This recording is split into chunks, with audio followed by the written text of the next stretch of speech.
Maverick 100.9, Aggie Land's Country Alternative. It's Corliss. Finally joined by Cannon Brand. How are you? Doing good. How are you doing? I'm doing great. Now, you and I actually got to meet in person, which I was really excited about. Was that your first Texas awards show? Yes, it was. I've never been there before. It was a really cool experience. I got to see a lot of familiar faces and meet some new ones, and it was a lot of fun, and it was crazier than I expected in a good way. I just didn't know anything about it really until I got there, and I was like, wow, this place is nice. This setup is nice. There are so many people that I know. Like, this is a big deal. It was really cool to be a part of as an artist. So it was awesome. I always call it's my favorite night of hugs. Yeah, that's true. For the hugs. That's a good way to put it, for sure. Whether I know somebody or not, like you met me, like I'm excited to meet everybody. Yeah. So. Hey, that's a good way to be. Right. I'm usually like that too. Well, you are, following that up. You're finally out on your new radio tour. Yeah. You got another single coming out called "Come and Take It." Yes. Tell me a little bit about this. So it's I'll tell you right now. Here's a little pre-information. That's gonna be the title track of the record. The record's gonna be called "Come and Take It." Oh, okay. Even if somebody tries to tell me differently, I'm probably gonna be like, no, I want to name it "Come and Take It" because that's awesome. So here's the thought process behind it. My manager, mentor, good friend, Mr. Kyle Hutton, we just had a writing appointment one day just to hang out, see what we can come up with, and he had mentioned to me before that he had an idea in his head, like, hey, like, that old "Come and Take It" flag that everybody knows, not only is that kind of a Texas thing, but it's also it's got a cannon on it. It has cannon brand. Yep. My god. a little cheesy, but also kind of creative, right? Cheesy's fine by me. Yeah, but so once he mentioned that, he's like, the flag, your name, like we should write a song, and kind of the tagline should be like if you think you're next in line to break it, come and take it, talking about your heart or whatever. Yeah. So as soon as he told me that, I was like, yep. Yeah, that's what we're writing today. Let's do it. So that's what we did. We kind of painted a picture of somebody that just kind of came out of a relationship or whatever that they thought was going to be the real deal or whatever, and they're going to the bar or whatever to kind of hide from it and not think about it, not deal with it, and but then the classic, you see some girl across the bar, y'all exchange a glance or something, and you're like, oh man, here we go. Coming again. So that's kind of the whole gist of it, and I think that we put it together in kind of a fun way too. But yeah, and then it's hard to say whether it's a heartbreak song or a love song. It's kind of both. Don't you think a lot more country songs should almost go both ways? Yeah, I mean, so it's fun. Like, you're obviously, it's the whole point is kind of falling when you don't want to yet, and you have to. I will say the last line of the chorus, which is if you think you're next in line to break it, come and take it. It's kind of sad a little bit, because you're expecting, because of what you just went through, right. You're expecting it to happen again. But I'd like to say, from the tone of the song and the way that I write things, that maybe that'll go good. But that's kind of the point of it. The more you talk to me about it, the more I feel like you've been stalking me for the past 8 years. Because it's so. Oh my gosh, let me sort my thoughts here. Story time. I am a divorced woman. I got married very, very young and went through a divorce very, very young.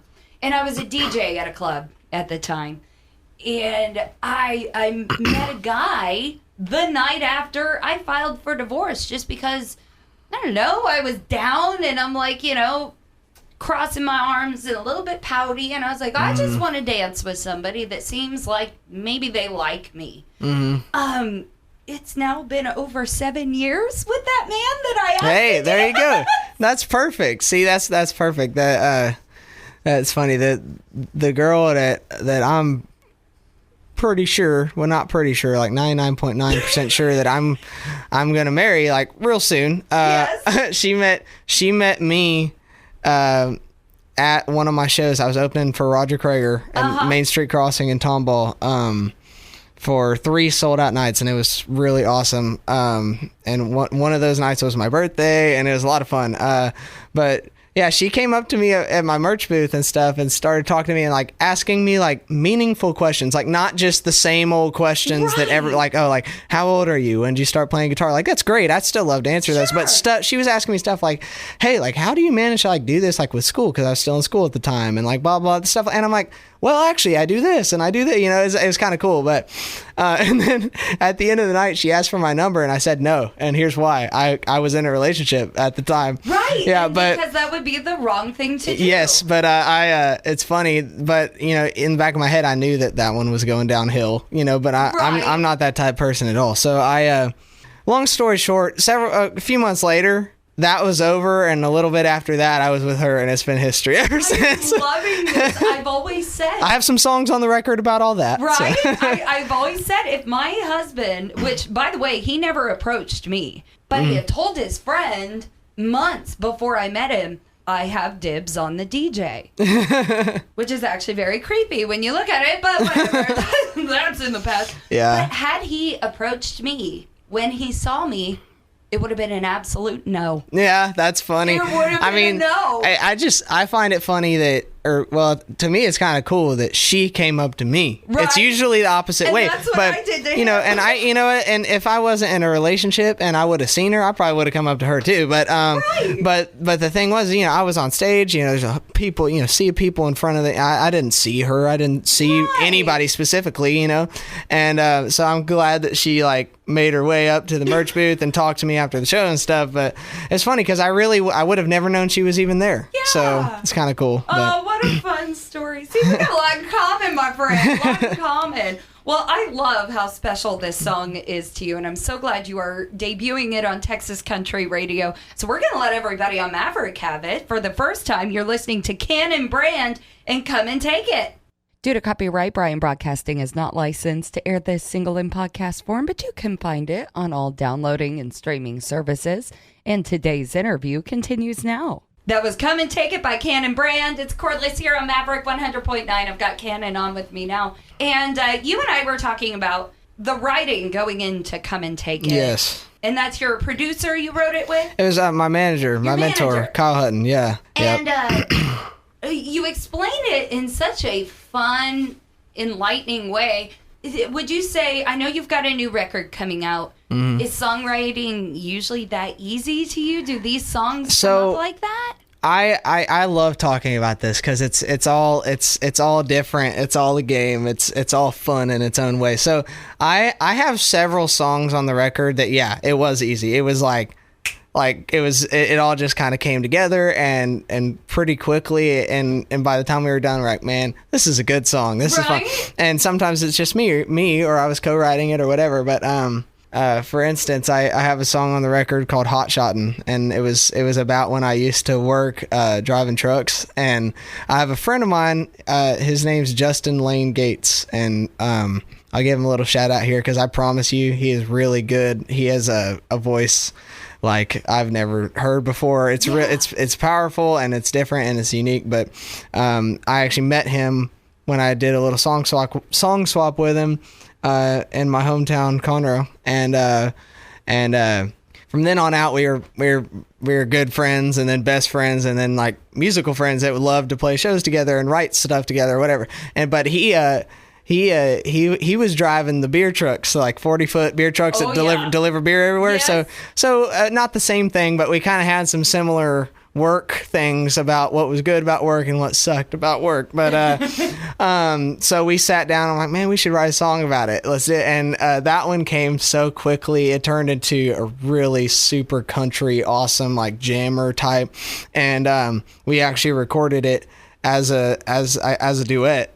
So you'll get to hear him on the record, and I'm really excited about that. But that's one of those ones that came really fast and easy and in a fun sort of way. Then there's songs that I sat down with Cody Hibbard, who also came from Conroe. Yeah, he's a good friend of mine, and he's been really great to me over the years. But I sat down because we wanted to write a song together for my record, and we did.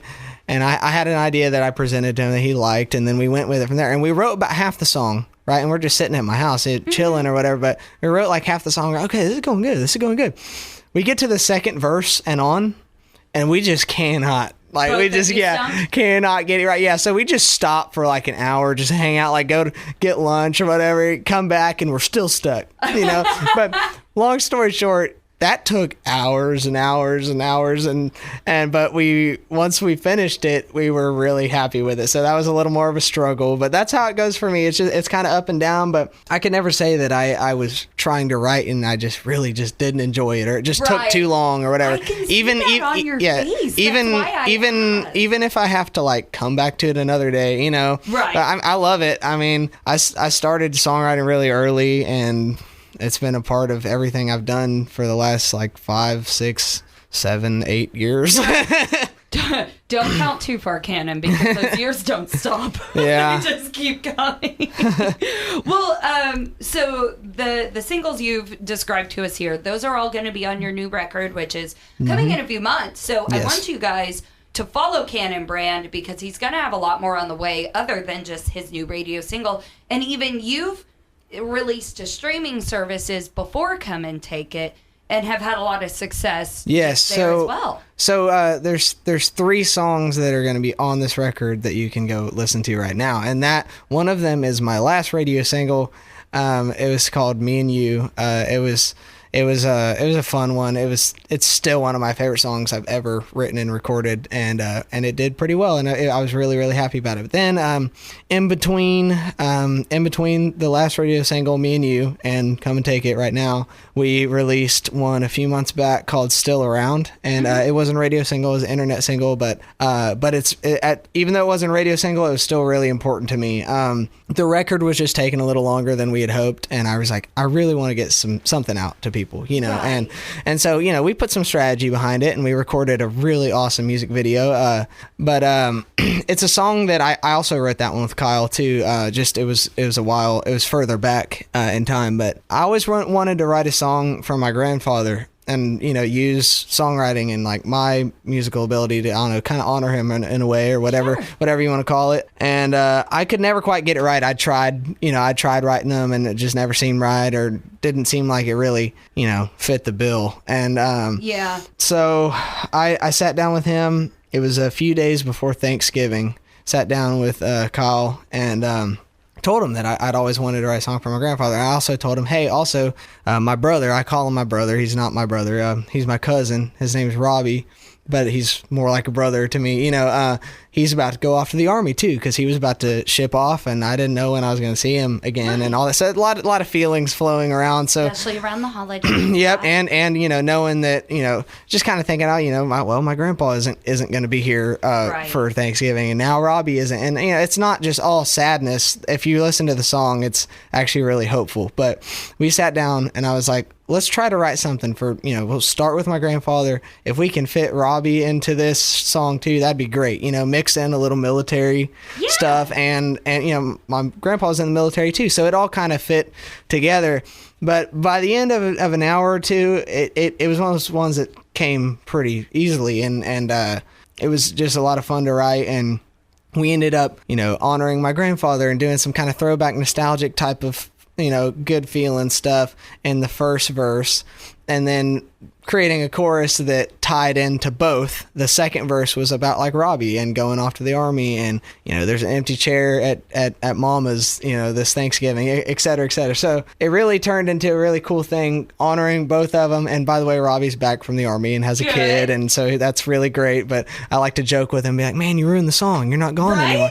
But yeah, it was really great. But the whole chorus is really, you know, the whole point of it is like, you know, you might be gone, but I'm still here. I'm still around, you know, carrying on what you instilled in me, you know, walking the line that you laid down, you know, that kind of thing. So I really encourage y'all to listen to it. It's a special song to me, and it's one of the ones that will probably kind of hit home a little bit with a lot of people, because everybody's lost somebody, you know. Oh yeah. And I'm talking too much. I do that a lot, but no, I'm enjoying it. I'm like I'm seeing into your brain and your excitement, and I know what a vulnerable place that is to pour your entire heart out, even to the point where you had to go to somebody and said, hey, this is very personal. I need you to help me sort through it. Yes, exactly. Yeah, that's exactly how it was. It's not going to come out in that vision. And then, but you're now experiencing the aftermath of pouring your heart out to people that don't even know you, yet now they feel connected to you. Yeah. You're their family. I got their heart now. I got a lot of good responses like that from people when we released that song. Some people I didn't know sending me messages, and people I've known for years. Like a good friend of mine, he lost his dad not long ago. Yeah. And we're good friends. I see him quite often, but I had never really thought about what that song was gonna do to him. Right. And when it came out, he sent me just a long message, like literally like thanking me for making that song and putting it out and saying how it's great, and brought a tear to his eye, especially with his losing his dad. But it also almost makes him feel better, because it's like the song is like, you're gone, like we miss you, but everything's gonna be okay. That's the type thing. And then lastly, we did a great video. A little shout out to Real Content Solutions. That's one of Kyle's companies too, but they do a great job. Cason Hutton is his son. He's a master. He's a master. Anyway, point is, we got some old memorabilia, and my belt buckle I'm wearing right now actually was my grandpa's for all those years. Never took it off, and there was like an old John Deere Gator that I brought home from his old ranch to be in the video, and a lot of really cool, like personal but relatable stuff. And we filmed this great video for Still Around, which is all out there everywhere the song is. So that'd be another cool thing to check out. I was really happy about it. So absolutely. I'm so glad to hear such a young person pouring their heart out like that. It can be very hard to do, and it can take years to discover how to do that. Yeah, for sure. I'm still figuring it out. And you've got all the time in the world, but I am proud of you in this moment that you are in, and the recognition that you are in. I think that's really cool. And on the note of videos, you've actually got more on the way relating to Come and Take It as well. Yeah, so Come and Take It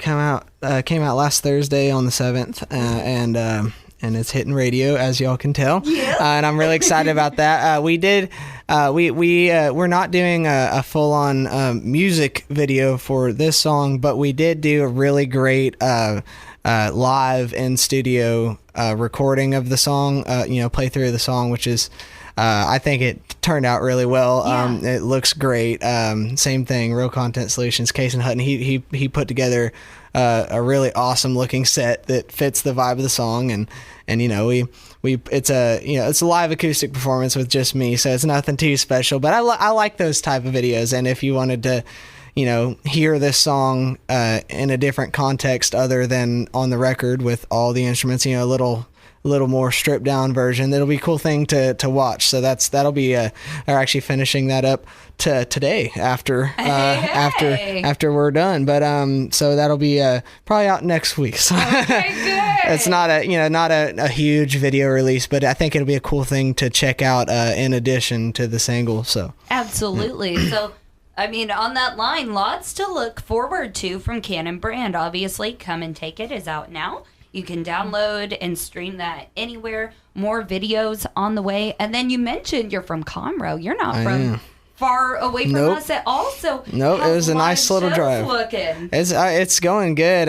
We just played the Conroe Crossroads Fest last Thursday. It was the day that Come and Take It came out, which was kind of fun. And we actually did a little radio interview for that at a local station in Conroe, just actually to promote the festival that was about to happen. They had a bunch of people. They had Mike and the Moon Pies up there, and Tanner Usry, and Making the Motor Cars.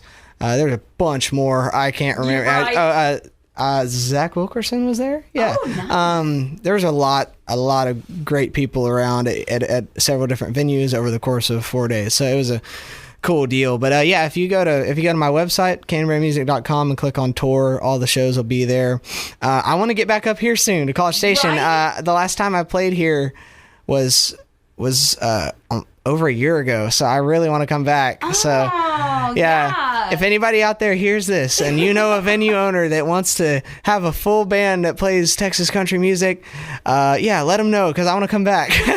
But no, for real, I will be back soon. I would. Right now, I do not have a College Station show on the books at this moment in time, but please watch. I will, because I love it up here. I got friends, family up here, and it's just, it's a good place. So Absolutely. yeah, I'd love to be back. But yeah, we're playing in Mamou, Louisiana this Friday. Right. So that'll be a lot of fun. So yeah, we're hopping around. There's a lot on the books right now. It's looking good. So yeah, there's going to be plenty of opportunities to catch me around. So best way, I don't really want to pull out my phone and be like, oh well, we're going to be here and we're going to be here and we're going to be. But yeah, you can go look. I'm glad you're close, and that. Well, I always say there ain't nothing wrong with traveling for a show. I do it all the time. Yep. I'm dedicated. So find Cannon Brand's website, follow him on all socials, and go see a live show, and we're going to be keeping up with you along your journey, and I'm really excited for that journey. I'm glad you came here to Maverick to share it with us. Thank you very much. It was a pleasure being here.